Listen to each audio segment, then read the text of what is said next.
If you're in the grocery checkout aisle and you see a couple magazines with some pretty people's faces on there, like, take a look at the people in line with you and the person who's at the checkout counter. Each and every one of them is just as beautiful.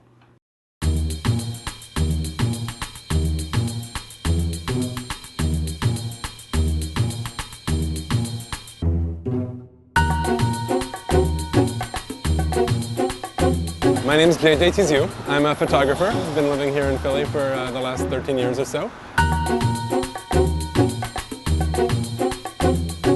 And we are here in the heart of the city, across the street from the Kimmel Center.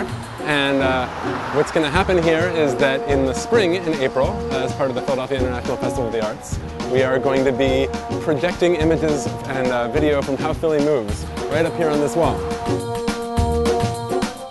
How Philly Moves is a celebration of Philadelphians through dance and photography.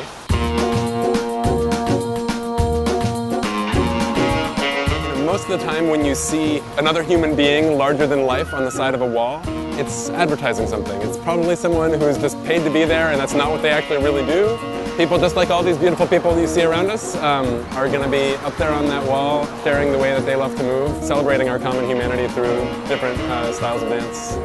As you can see, Philly is moving all around us right now, and the one thing that everyone here has in common is they're all amazingly beautiful human beings.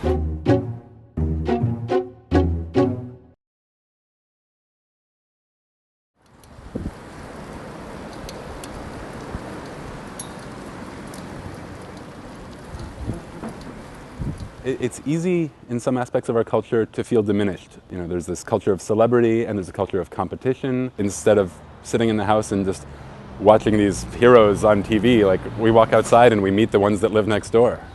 We're in West Philly right now on the 4700 block of Baltimore Avenue, and this is a mural by David Gwynn called The Heart of Baltimore Avenue. It's one of my favorites in the neighborhood for a couple reasons. What's great on this one, it covers these two walls here on this parking lot, and it celebrates a lot of the characters from our neighborhood. What I love about a lot of the work that Mural Arts does is it's not just public art in the sense of, you know, some sort of highbrow art, conceptual that an artist came up with that is for people to take in, but it's art that comes from the community, where the subject matter is the community, that celebrates the people who live here and shares the imagery back with them. And this is another one, I love it for the color, the brightness, the sense of light, the whimsy. Rolling in this neighborhood, coming up from Gray's Ferry, you have these swirls of color, this sort of impressionistic light thing. I mean, the fun things like coming off the edge of the building, but also just sort of the people standing on their roofs, you know? There's something about the energy of that, of the people just standing on their roofs sort of triumphantly.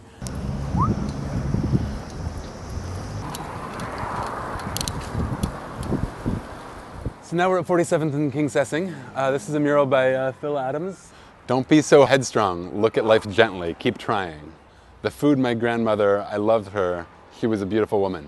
It's called A Window of Stories, and all these stories are words that came from interviews with neighbors in the community. Green parakeet named Pretty, a boy and a dog named Lucky, who was lucky if he got something to eat.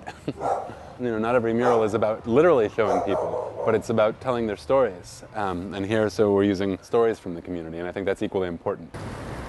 You know, there's 3,000 plus murals in the city now, and I love when I discover a new one, when I alter my trajectory a little bit and I take a different path, and all of a sudden I see another facade and I see another beautiful work of art.